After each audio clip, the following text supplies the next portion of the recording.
فيديو النهارده هنعمل فيه براونيز، بس براونيز مش عادي، هنعمله النهارده كده بشكل جديد وبطريقه تقديم جديده، كمان فكره حلوه جدا لاصحاب المشاريع المنزليه، للناس بقى اللي بتخرج اوردرات من البيت هيعملوه كده ويطلعوه، وسهل وبسيط بصراحه، في الاخر طعمه تحفه. ميكس حلو جدا جدا. تعالوا بينا نحضره مع بعض، بس كالعاده لو سمحتوا ما تنسوش اللايك وشير على الفيديو، ويلا بينا نسمي الله.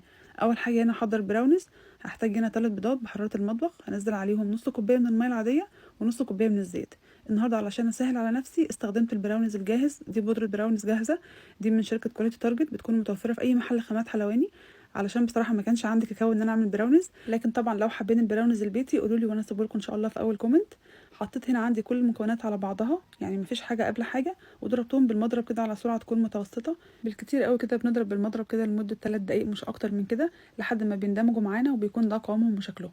طبعا لو عندنا صينيه او صاج مقاسه 30 في 20 سم هنحط فيه البراونيز وندخله الفرن، بس انا ما كانش عندي صينيه صغيره، فجبت عندي هنا الصاج اللي هو 30 في 40، فرشت ورقه زبده وحطيت كده فاصل استانلس كان عندي. ممكن طبعا لو ما عندكوش الفاصل ده تحطوا كده ورقه فويل تكون متطبقه وتحطوها كده بالطول علشان تفصل معاكم الصاج بتاعكم.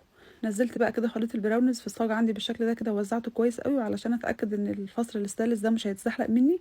حطيت طبق بورسلين كده يكون تقيل شويه علشان يمسك معايا البتاع اللي انا حطاها دي. دلوقتي بقى كده يعني انا خدت تقريبا من الصاج تلتين وسبت التلت، دخلته فرن ساخن على حراره 180 على الشبكه في النص او 160 كمان. بيقعد معانا بالكتير قوي من ربع ساعه لتلت ساعه مش اكتر من كده، علشان ما ينشفش معانا او ما يتحولش عندنا الكيكه. بخرجه بيكون ده شكله، بيكون طري كده. طبعا في الاول بنختبره كده بعود خشبي او خله اسنان وهو في الفرن، لو خرجت معانا كده نضيفه شويه بس عليها كده شويه فتافيت كيك صغيره كده، يبقى هو كده خلاص استوى معانا، ما نطولش عليه اكتر من كده. ودلوقتي بقى كده بعد ما كان برد عندي خالص، جبت قطعه كده دائريه او طبعا اي قطعه متوفره عندك. دي كانت موجوده عندي كده، قطعت بيها البراونيز. شايفين شكله اخد كده الوش الكراست التحفه اللي لونه قمر ده، وفادج كده من جوه، حقيقي طعمه ولونه تحفه، مظبوط جدا، لازم تجربوه. دلوقتي بقى كده قطعت عندي 6 قطع من البراونيز، لان انا مش محتاجه اعمل اكتر من كده، انا هعمل 6 قطع بس. طبعا ممكن تعملوا الصاج كله، بس انا هبقى اعمل بيه وصفه تانية.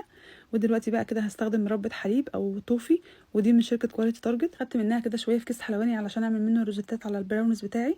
طبعا المربى دي ممكن نستخدمها كده روزيتات، او ممكن نسيحها كده وننزل بيها على تورت، او نجلس بيها اي تورت او جاتوهات، بتكون حلوه جدا. هبدأ بقى كده ان انا اعمل روزيتات على البراونيز عندي بالشكل ده كده، علشان اعمل له داير كده من مربى الحليب، وده بيكون شكلها تحفه جدا اصلا من غير حتى ما نكملها تزيين. ممكن نسيبها كده زي ما هي ونقدمها عادي جدا.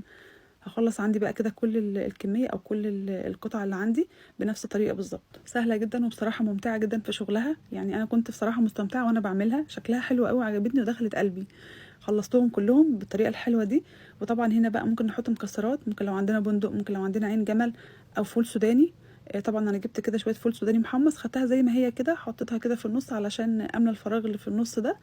زي ما قلت لكم ممكن تحطوا اي نوع مكسرات تفضلوه، بس بصراحه انا شايفه انه افضل حاجه مناسبه مع طعم مربى الحليب ومع البراونيز كمان الفول السوداني يكون محمص، بجد طعمها في الاخر تحفه.